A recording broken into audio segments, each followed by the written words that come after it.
Hello, Joseph. Hello. Thank you very much to being there among us.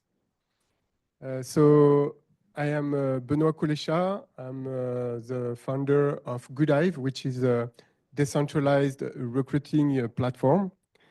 And tonight I would like to talk with you as an entrepreneur to another entrepreneur. Great. Thanks for having me.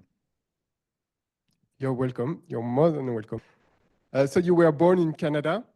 And the first time I met you, you introduced yourself as a technologist. Yep. You have co-founded Ethereum in the early 2014. Ethereum was founded as the first world computer, Turing complete machine that enable smart contracts execution, where trust is enforced by the most secure infrastructure ever built by mankind, paving the way to the decentralization of the whole society.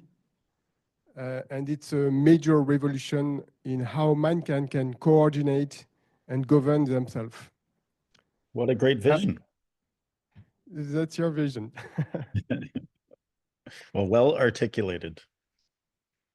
Nowadays, Ethereum value is close to $400 billion. The Ethereum virtual machine has seen the emergence of the decentralized financial markets, which will most likely be the next global infrastructure for financial markets.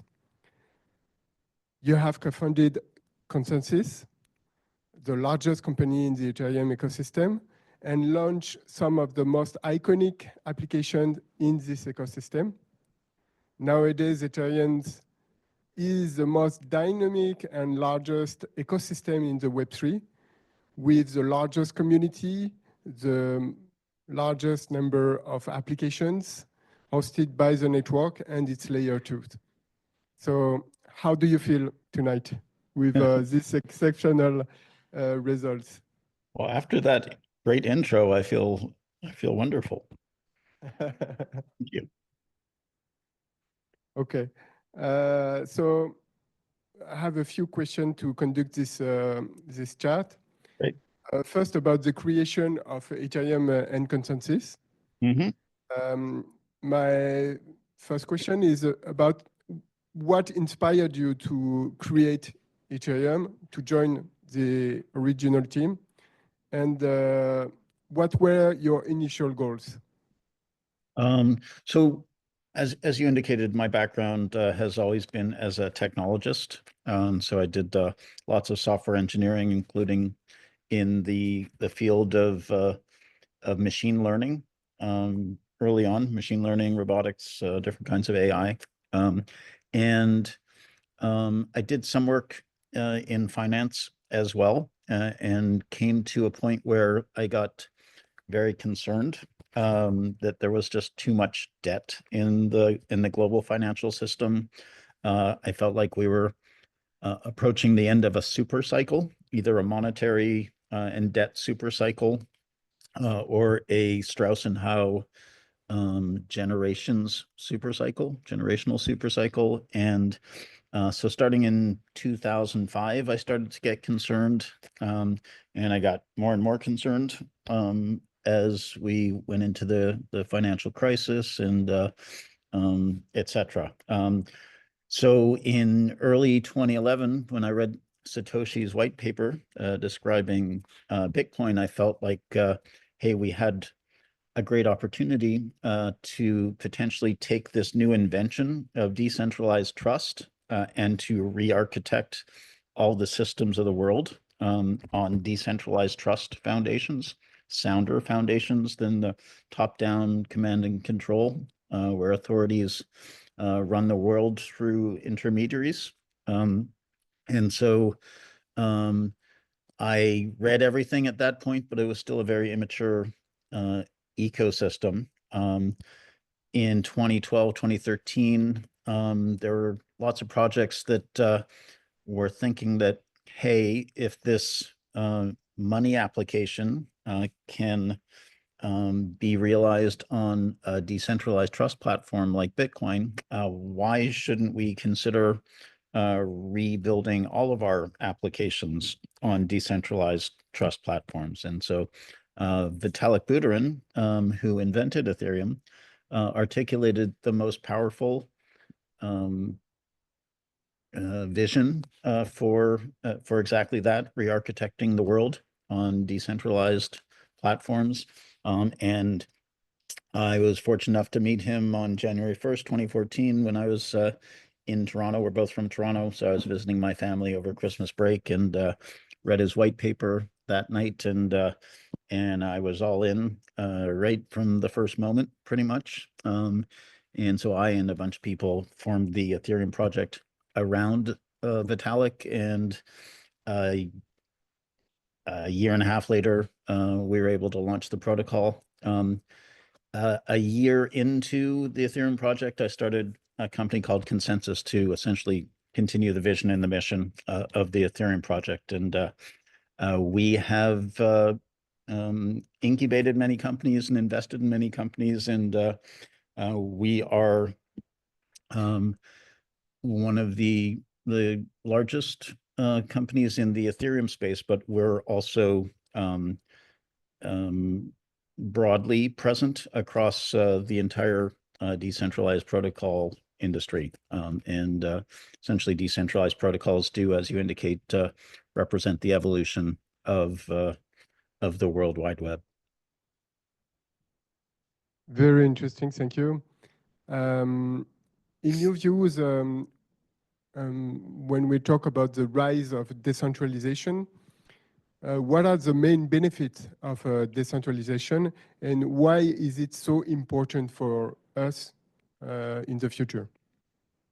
As I indicated before, the world has been run for millennia, top-down command and control, where authorities work through intermediaries to dictate how the world operates. Intermediaries generally maintain ledgers that dictate who owns what and who has what rights or privileges. And that was good for building a complex society, but it hasn't been, especially recently, or maybe throughout all of history, it hasn't been great for 99% of the people in that society.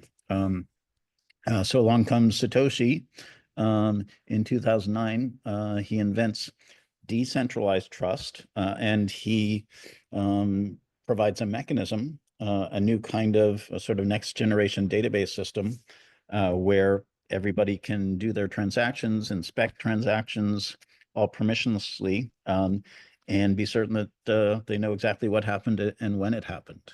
So that is revolutionary. In terms of the history of decentralization, first, we've had cryptocurrency in different forms for a long time. Back in the 80s, there was a project built by a guy named David Schoen called DigiCash. It was a cryptocurrency, private currency, and its main flaw was that it was centralized. It required a centralized server to process all the transactions, and that was because there was really no way to run a kind of a system like that via a decentralized protocol, because decentralized protocols hadn't really been invented yet.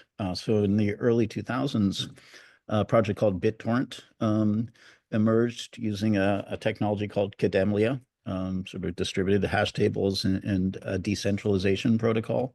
And so that's where things got started. The internet has always been decentralized in its architecture. The deep internet, not talking about the web.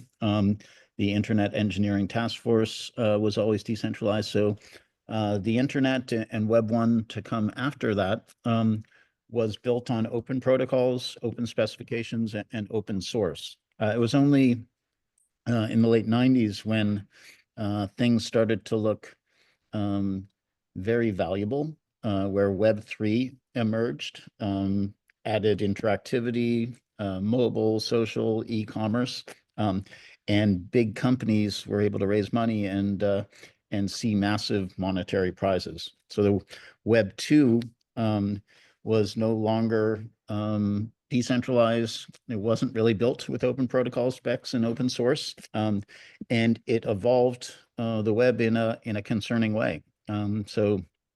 Ultimately, what Web2 has become in the form of big tech is effectively a weapon of mass exploitation of the population, of mass manipulation of the population, and Web2 is available to manipulate the population to anybody who's willing to pay big tech companies. And so what our technology represents is Web3, essentially the re-decentralization of the World Wide Web.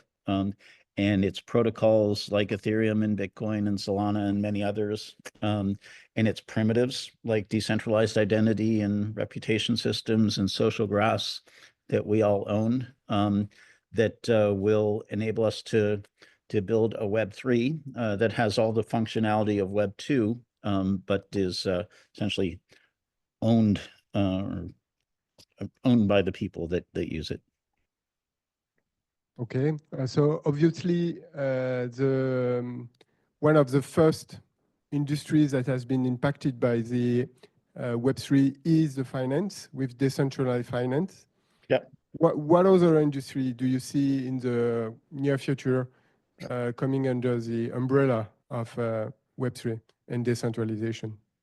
Well, it's everything. A lot of people do think that that our ecosystem is really going to be just financial, but while it has been necessary to build decentralized finance as a foundation just above the decentralized trust foundation, it is really just an enabling layer. And so there are a lot of things that we've needed to do to enable the migration to Web3. The internet and the web are absolutely giant, and Web3 is going to be even more giant, and we're going to need to move all of the applications of the internet and web to Web3 to operate on very inexpensive decentralized storage and decentralized financial rails. And so we in our ecosystem have spent about a decade working on infrastructure, and we're finally at the stage where we're scalable enough to support end user applications that can go viral for people and for companies. We're affordable enough in terms of block space and transaction fees. We're usable enough. Usability is getting better and better, and we'll see some quantum leaps over the next year or two. And at least in the United States, it's starting to feel a little bit more legal to operate in our ecosystem. Hasn't been illegal, but it has felt that way effectively. So we're in a position to now attract great application builders from Web2, fintech people, traditional enterprise people, to build apps for people, communities, and companies. We can offer them new kinds of primitives like decentralized identities and social graphs and attestation systems. And we're already seeing, as you indicated, DeFi, social networks are emerging, many different applications around real world assets, including stablecoin applications. NFTs will continue to be a big factor. We'll see that technology evolve in different directions. The meme coin phenomenon is interesting, a little frivolous at times, but also very meaningful at times, especially meaningful as AI and meme coins begin to carve out a niche of their own.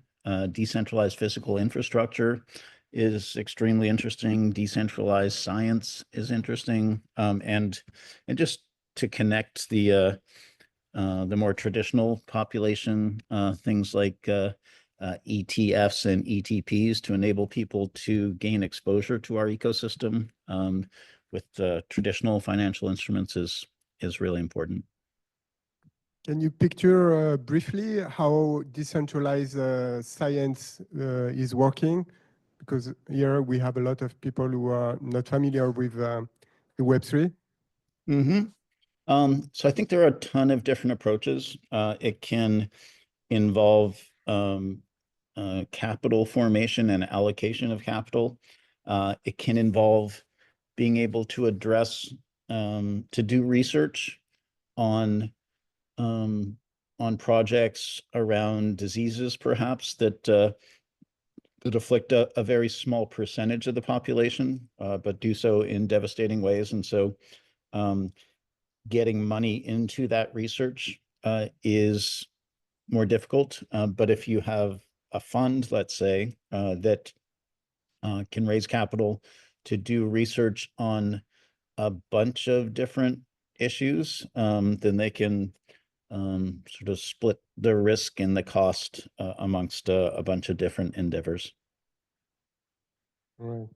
There's another really interesting project which involves essentially people being able to hold their personal medical genetic information private and confidential, but still expose it to be used in research. And it would be exposed in a way that it's not really readable, where either algorithms can operate on the data that doesn't move, or algorithms can operate on encrypted versions of the data and still be able to get answers without decrypting the data. So that's a very good transition to my next wave of question. We've been talking about ownership of data, traceability of data. What is, according to you, the intersection between AI and Web3, and why Web3 is a key element of the future generation of AI? Yeah, so big tech has already done concerning things to the fabric of society. And if big tech is able to continue to make use of increasingly powerful AI, it is concerning because it's likely to be able to produce tools that can control the population more profoundly than any tools before in human history. And so that is centralized AI. And the danger there isn't the AGI, the artificial general intelligence, or the artificial superintelligence. The danger there are the humans that might be in control of it. And so what we need is to evolve the relationship of AI and humanity in parallel, so that we essentially evolve into a hybrid human/machine intelligence. And the best way to do that is to marry AI with decentralized protocols. So there are some systems that enable decentralized training. There are systems that enable decentralized inference. There are systems that make use of zero knowledge proofs, so that systems that are trained up can be exposed for usage, and you can have guarantees that that you're using something and you understand how it was trained based on zero knowledge proofs. There are some systems in the decentralized protocol space that are super high capacity, and you can imagine running all the weights of AIs on those things. And bottom line, if we don't raise our machine intelligence children according to values and principles that we care about, we should treat them like our children and set them on a good path. We should expect them to be life partners in some cases where they are smart personal agents to all of us. We should expect them to be mentors pretty soon as they grow greater in capacity. And so all of that can exist on decentralized protocols. AIs will have wallets. We can give them allowances and privileges early on. Then maybe they'll give us allowances and privileges. But their native habitat shouldn't be on servers controlled by a small group of people. It should be on massively decentralized networks. Thank you. Last question in a few minutes. It's about projecting us to 2050. What are the key foreseeable milestones that you can see for the Web3, for the decentralization leading up to 2050?